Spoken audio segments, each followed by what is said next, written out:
नमस्कार दोस्तों, मैं विनय चचौंदिया आपका स्वागत करता हूं आज फिर अपने टॉपिक एलसीएम और एचसीएफ के दूसरे भाग पर। कल मित्रों हमने एलसीएम और एचसीएफ के कुछ नियम पढ़े थे जिनके आधार पर आज कुछ सवाल लगाएंगे। तो देखिए, पहला सवाल है कि 210 और 108 का लासापा अर्थात एलसीएम निकालो। तो देखो मित्रों, इसको कैसे करते हैं कि हमारा जो 210 है और 108 है, इनको एक साथ लिख लिया और यहां पर हम इनके साथ में जो उभयनिष्ठ फैक्टर कॉमन फैक्टर है उनको निकालते हैं। देखिए, सबसे पहले हमने 2 से दिया तो ये 105 आ गया, 2 एकम 2 0 5 कॉमन। 2 से दिया 2 पंचे 10 तो 2 चौको 8, फिर 2 से दिया 2 पंचे 10। अब देखिए, ये 2 से जाएगा नहीं तो इसको हम यहाँ के कहाँ लिख देंगे 105, ये 2 से चला जाएगा, 2 दूनी 4 2 सत्ते 14। अब 3 से देंगे, 3 तिया 9 3 पंजे 15, 3 से देंगे 3 नमा 27, फिर 3 से देंगे, 3 से जब इसमें देंगे जा रहा है, 3 से नहीं जा रहा है तो 3 से नहीं जा रहा है तो 35 का 35 3 तिया, फिर 3 से देंगे तो यहाँ पर 35 आ रहा है, नहीं आ रहा है, बोर्ड में देखते हैं, हाँ आ रहा है।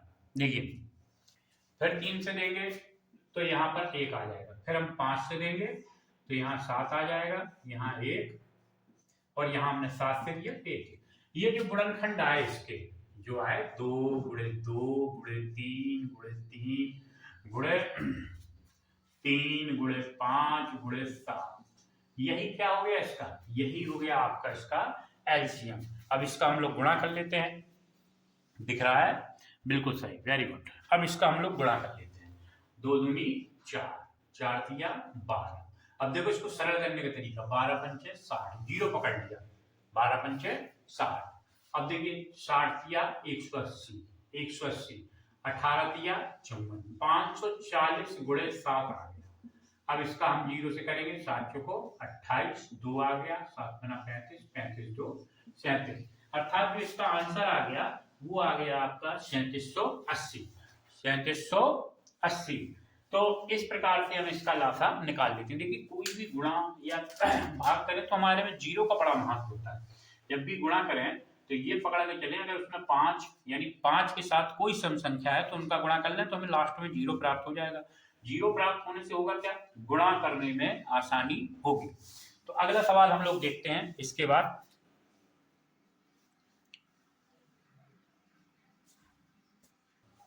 देखिए अगला सवाल, और वहां 2 संख्याएं थी, अब मान के लो यहाँ 3 दे दी उसने। सवाल है 12 24 30 का लासापा ज्ञात करो। तो हमने तीनों संख्याओं को लिख लिया, तीनों को लिखा, तीनों का सबसे पहले हम ये देखेंगे किससे जा रहा है, पहले ये भी देखते हैं। तो हमने देखा कि सबसे पहले 2 से जा रहा है, 2 से दिया तो 6 आया, फिर 12 आया, फिर 15 आया, फिर 2 से दिया 3 आया, 6 आया, इसमें तो जा ही नहीं रहा। फिर 2 से दिया 3 आया, 3 आया, फिर 15, फिर 3 से दिया 1 1 5, फिर 5 से दिया 1 1 1। हम लोग क्या करेंगे, इसका जो एलसीएम आएगा इन सबका आपस में गुणा करते हैं, 2 गुणे 2 गुणे 2 गुणे 3 गुणे 5। देखिए बिल्कुल सरल तरीका है। जब इसको निकालेंगे तो हम लोग क्या करेंगे, 2 दूनी 4 4 दूनी 8, 5 है 8 पंच 40, 40 हो गया, 4 तिया 12, अर्थात 120 इसका एलसीएम आ गया। इस टाइप के जो सवाल हैं आपकी परीक्षा में अवश्य आएंगे और इन सवालों को हम लोगों को आसानी से हल भी करना है। चलिए अगला सवाल देखते हैं। अगला सवाल है, अब देखिए अगला, ये कह रहा है 24 और 36 का मासा ज्ञात करो। अभी हम लोग क्या कर रहे थे, लासा। अब मासा अर्थात HCF, ठीक है, हाईएस्ट कॉमन फैक्टर। 2 तरीका है लगाने के। पहले सिंपल तरीका देखते हैं हम लोग, क्या करते हैं, छोटी वाली संख्या का बड़ी वाली संख्या में भाग दे देते हैं। कितनी बार जा रहा है, 24 एकम 24, घटाने पे क्या आ रहा है 2 1, फिर हमने 24 में इसका भाग दे दिया। ये क्रम चलता रहेगा, अगर नहीं जाएगा तो फिर 12 में दे देंगे। देखिए 24 लिखा था, इसको उठा के हमने कहाँ रख दिया, यहाँ, तो 12 दूनी 24। अगर पूरा पूरा भाग चला जाता है तो जो ये संख्या है यही क्या है, एचसीएफ है। ये जो संख्या है यही क्या है, एचसीएफ है। एक तो ये तरीका है, सिंपल तरीका और साधारण तरीका। अगर आपको इसमें दिक्कत होती है तो देखिए क्या करते हैं, 24 के गुणनखंड कर लीजिए और 12 के गुणनखंड कर लीजिए। तो पहले 12 के कर लेते हैं, 2 गुणित 3, ठीक। 24 के 1 2 ज्यादा हो जाएगा, 2 गुणित 3। कॉमन क्या है, कॉमन ये दिख रहा है, कॉमन क्या है, ये एचसीएफ होगा वो इन दोनों में क्या होगा, कॉमन होगा। अर्थात 2 गुणित 2 गुणित 3, तो 2 दूनी 4, 4 तिया 12, आंसर। देखिए अगला सवाल देखते हैं इसी में।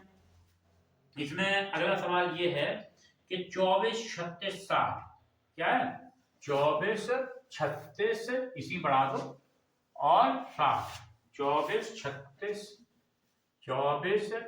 36 और 60 का मासा ज्ञात करो। तो पहले तो देखो क्या करते हैं हम लोग, वही विधि अपनाते हैं, पहले फैक्टर वाली। 24 के फैक्टर क्या होंगे, 2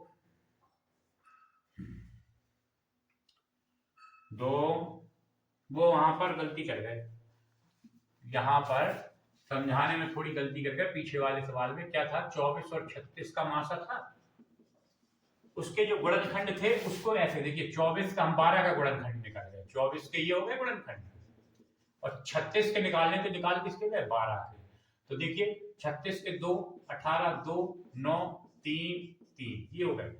अब ये थे, अब इसमें देखिए कॉमन देखते हैं क्या क्या है। कॉमन देखिए एक तो ये है और क्या है, एक 3 है, आंसर वही आएगा, लेकिन वहां क्या करेंगे हम 36 की जगह 12 लिख गए थे, तो क्या हो जाएगा, 2 3 4, 4 तिया 12, ठीक है ये, ठीक। थोड़ा इसको करेक्शन कर लीजिए, कोई दिक्कत नहीं। चलिए अगला सवाल, 24 36 60 का मासा ज्ञात करना है। किस किस का, 24 36 60 का मासा ज्ञात करना है। इसको हल करने के लिए भाग विधि से भी लगा सकते हैं, गुणनखंड विधि से भी लगा सकते हैं। तो पहले हम गुणनखंड विधि से लगाते हैं। 24 के क्या होंगे, 2 गुणित 2 गुणित 2 गुणित 3, ठीक। 36 के क्या होंगे, 36 के होंगे 2 गुणित 2 गुणित 3 गुणित 3। अब 60 के क्या होंगे, 60 के होंगे 2 गुणित, देखिए अब बचा अपने पास 30, 6 पंचे 30, अर्थात 2 गुणित 3 गुणित 5, ठीक। चलिए ये हो गए। अब कहोगे गुणनखंड निकालते कैसे, तो गुणनखंड ऐसे निकालते हैं, 24 का पहले 2 से दिया 12 आया, फिर 2 से दिया 3 आया, सॉरी 6 आया, फिर 2 से दिया 3 आया, और फिर 3 से दिया 1 आया। देखिए 2 गुणित 2 गुणित 2 गुणित 3, 2 गुणित 2 गुणित 2 गुणित 3 आ गया। ये होता है इसका निकालने का तरीका। अब इनमें कॉमन क्या है, वही एचसीएफ होगा जो कॉमन होगा। कॉमन में एक तो आपका ये 2 है, इसमें भी एक 2 है, इसमें और क्या मिल रहा है आपको, मुझे तो ये 3 दिख रहा है, ठीक। तो क्या हो गया कॉमन, 2 गुणित 2 गुणित 3, तो क्या हो गया एचसीएफ 12, 2 दूनी 4, 4 तिया 12। अब हम लोग देखते हैं इसकी भाग विधि। देखिए अब भाग विधि से देख लें, तो सबसे पहले इन दोनों का भाग देखते हैं। 24 का हमने भाग दिया 36 में, तो 24 एकम 24, कितना बचा 12, जो आया वो इसमें देंगे जब तक चला ना जाए, तो चला गया, लीजिए 12 दूनी 24, पूरा पूरा चला गया। अब हमारे पास एक संख्या और है, फिर इसको चेक करते हैं कि इसमें जा रहा है कि नहीं जा रहा है। अगर नहीं जाता तो वही प्रोसेस इसमें भी अपनाते हैं, लेकिन इसमें भी क्या हो गया, 12 पंचे 60, पूरा पूरा भाग चला गया। अर्थात जो एचसीएफ है वो कितना माना जाएगा आपका, एचसीएफ होगा आपका 12। तो 2 तरीका हो गए, एक गुणन द्वारा, एक है। ये तो सिंपल चीजें हैं जो हम लोगों ने इसमें पढ़ी हैं। इसमें थोड़ी सी अटपटी चीजें भी आपको आ सकती हैं, जैसे सवाल इस टाइप का देखिए, देखो कैसा, देखना जरा।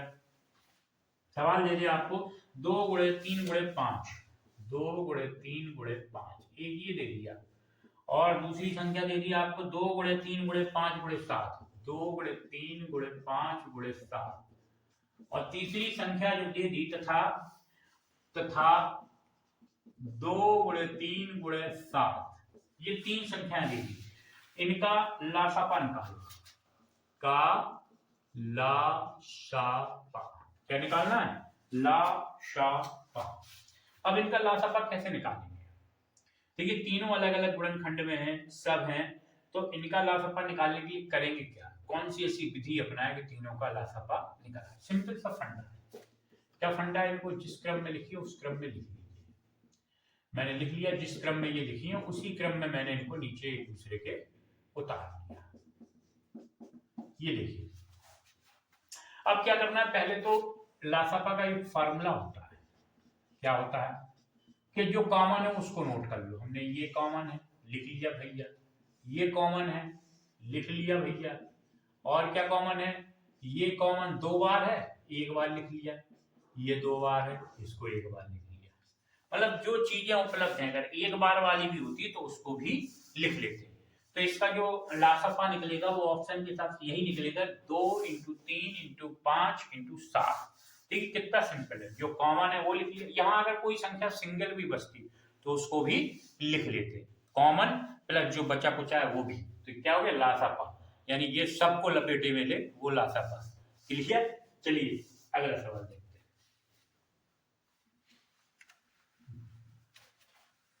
देखिए सवाल इस टाइप से, अगला देखिए, अगला सवाल क्या है। अगला सवाल है, 2 लगातार विषम संख्याओं का मासा क्या होगा। सवाल ऐसा पूछ लेता है कि 2 लगातार विषम संख्याओं का मासा बताइए। ऑप्शन में 2, 1, 0, 3। तो लगातार विषम संख्याओं का मतलब क्रम। विषम संख्याएं आपको बताई थी मैंने कि विषम संख्याएं क्या होती हैं। विषम संख्याएं होती हैं आपकी 1 से चालू होती हैं। विषम संख्याएं 1 से 1, 3, 5, 7, 9 डॉट डॉट डॉट डॉट, यही तो होती है विषम संख्याएं। 2 ले लो कोई भी, क्रमागत, क्रम से कह रहा है ना, क्या कह रहा है, देखिए क्रम से या लगातार या क्रमागत, इनमें से किसी शब्द का प्रयोग करे, आपका काम हो गया। तो क्रम से कह रहा है, चाहे ये दोनों ले लो, चाहे ये दोनों ले लो, चाहे ये दोनों ले लो, जो भी ले लो। तो हम 3 और 5 ये ले रहे हैं, 3 और 5, 3 और 5 आ रहा है कि नहीं, देखें जरा। हाँ, तो हम लोग क्या करते हैं, यहाँ पर देख लेते हैं। 3 का भाग हमने 5 में दिया, कितनी बार गया, 3 एकम 3, कितना बचा 2। फिर इसमें देंगे तो देखिए 2 एकम 2, कितना बचा 1। फिर 1 का देंगे जब तक पूरा ना चला जाए, चला गया पूरा भाग। तो जो आपका मात्रा होगा वो कितना होगा, 1। तो इसका मतलब 2 लगातार विषम संख्याओं का मासा 1 होता है, और वो भी कब होता है, सदैव होता है। कभी भी पूछे तो इसको लगाना ही नहीं है आपको।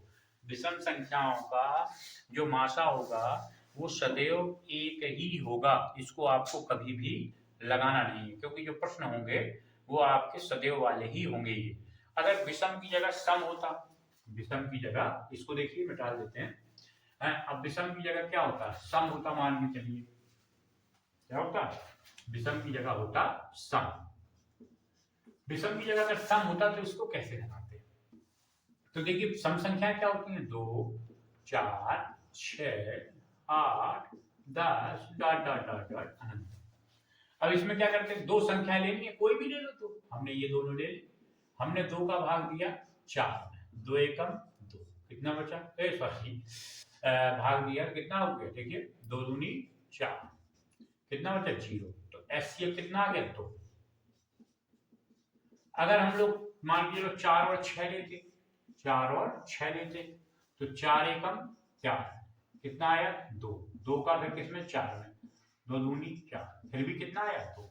कोई भी ले लिया, 6 और 8 ले लीजिए, हमने 6 और 8 ले लिया, 6 एकम 6, कितना आया 2, 6 आ गया, 2 दिया 6। तो देखिए पूरा चला गया। हर बार आपको कौन सी मिलेगी, 2। तो इसका मतलब 2 लगातार सम संख्याओं का मासा 2 होता है, कब, सदैव। इसका मतलब विषम का हो गया 1 और सम का हो गया 2। एक सवाल और बनता है अभाज्य संख्याओं का, कौन सा, अभाज्य संख्याओं वाला। 2 अभाज्य संख्याओं का मासा क्या होगा, तो इसमें टिक लगा लीजिए। 2 अभाज्य संख्याओं का मासा जो है सदैव आपका 1 ही होता है। हम इसको लगा के ही बता दे रहे हैं आपको कि 2 अभाज्य संख्याओं का मासा 1 कैसे होता है। ठीक, तो पहले इसको मिटा देते हैं हम लोग। हाँ, तो यहां पर सम की जगह क्या कर लेते हैं, अभाज्य। अभाज्य संख्याएं क्या होती हैं? जो किसी से विभाजित ना हो। कहाँ से चालू हो जाती है? दो, दो के बाद तीन, तीन के बाद चार नहीं होती है, पांच, पांच के बाद छह होती नहीं है, सात, सात के बाद आठ, नौ, 10, 11, 12, 13, 14, 15, 16, 17 और 19। बहुत है, लिखते चले जाओ, कोई कमी नहीं। कोई भी दो संख्याएं ले लो आप, कोई भी शुरू से आप अपने मन से, ये आपका HW है कि आप कोई भी दो संख्याओं का मासा अभाज्य का निकालोगे, वो क्या आएगा? एक आएगा। क्या आएगा? एक। अर्थात अभाज्य संख्याओं का मासा सदैव क्या आएगा? एक। ये आपके लिए HW है, मैं पहला करके बता दे रहा हूँ। दो में तीन का भाग दिया, एक बार गया, एक का दो में दिया, दो बार गया, यहाँ पर जीरो, अर्थात HCF कितना आया? एक आया। आप ऐसे संख्याओं को करते चले जाएंगे क्रमागत, लगातार। इस चीज का विशेष ध्यान रखना, लगातार की बात हो तब की ये बात है कि दो लगातार विषम संख्याओं का मासा सदैव एक होता है, दो लगातार सम संख्याओं का मासा सदैव दो होता है, और दो लगातार अभाज्य संख्याओं का मासा सदैव एक होता है। ये जो कुछ महत्वपूर्ण सवाल लास्ट में निकल के आए, ये हमें बताते हैं कि मासा और लासा में कुछ ऐसे भी प्रश्न होते हैं जो हमको कंफ्यूजन की स्थिति दे सकते हैं। आगे देखिए, चलिए नेक्स्ट सवाल इसमें कि दो संख्याओं का मासा और लासा क्रमशः 180 और 3 है, अर्थात 180 और 3 है, तो इन संख्याओं का गुणनफल क्या होगा? अब देखो, हमने आपको एक चीज बताई थी, आपको शायद याद नहीं है कि इन सवालों को कैसे लगाते हैं। मैंने आपको बताया था, सॉरी उल्टा लिख गया, ये होगा मासा, क्योंकि लासा सदैव बड़ा ही होता है, ठीक है। अब मैंने आपको एक सूत्र बताया था, आपको याद हो, पहली संख्या पिछले वीडियो में गुणे दूसरी संख्या बराबर दोनों का मासा गुणे लासा। ये आपको सूत्र बताया था पिछले वीडियो में, इसी के आधार पर लगेगा। उसने कहा दोनों संख्याओं का गुणनफल निकालो, तो दोनों संख्या, पहली संख्या गुणा दूसरी संख्या गुणा, इन दोनों का हमें गुणनफल निकालना है। दोनों का मासा और लासा दिया है 180 गुणे 3, तो जो आंसर आ गया 0, हटा दिया 54। ठीक, सिंपल सा फंडा था। इसमें एक संख्या दी रहती, मान के चलो आपसे ये दोनों दिया रहता, एक संख्या यहां दी रहती, कहता दूसरी निकालो, तो हम काट के भाग दे देते, तो काट के भाग दे देते।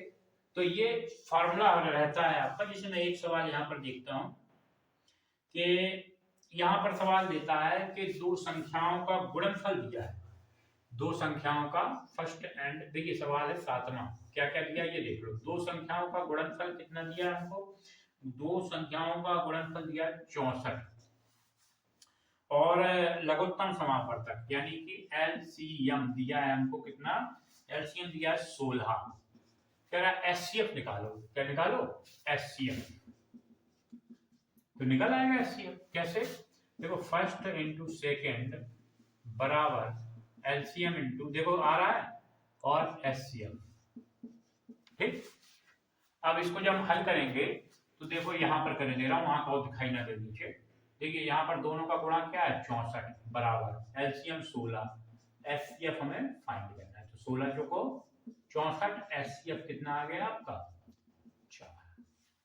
देखिए सिंपल सा सवाल है, हम लोगों ने लगा दी। अगर इस टाइप के सवाल आते तो ऐसे, मैं कल पार्ट 3 लेके आऊंगा इसका, और इसको खत्म कर दूंगा। और ये छोटे छोटे पार्टों से तो बड़ी दिक्कत हो रही है, क्योंकि ऐसे तो नहीं खत्म होगा कई दिनों में।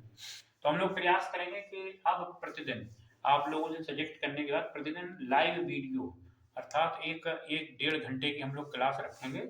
उसमें क्या रहेगा? टॉपिक उठाएंगे, जिससे ये जो 8-10 दिन है उसमें हम लोग इसको मैथ को खत्म कर लेंगे। अर्थात लाइव वीडियो पे यानी लाइव आने की हम लोगों को बहुत आवश्यकता है, अनिवार्यता है। और आना इसलिए भी है कि ये गणित अगर छोटे छोटे टॉपिक बनाते रहें तो नहीं हो पाएगी। और कुछ महत्वपूर्ण टॉपिक हैं पुलिस के लिए जो हमें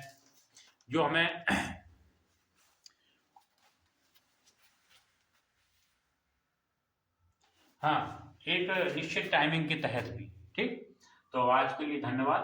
हम लोग कल फिर मिलेंगे। जय हिंद, जय भारत। अगर आप लोगों को वीडियो पसंद आया हो तो इसको लाइक भी करें, शेयर भी करें और ध्यान से पढ़ें, जिससे यह जो भर्ती प्रक्रिया है ये इसमें आप सफलता प्राप्त करें और अपने लक्ष्य को जानें।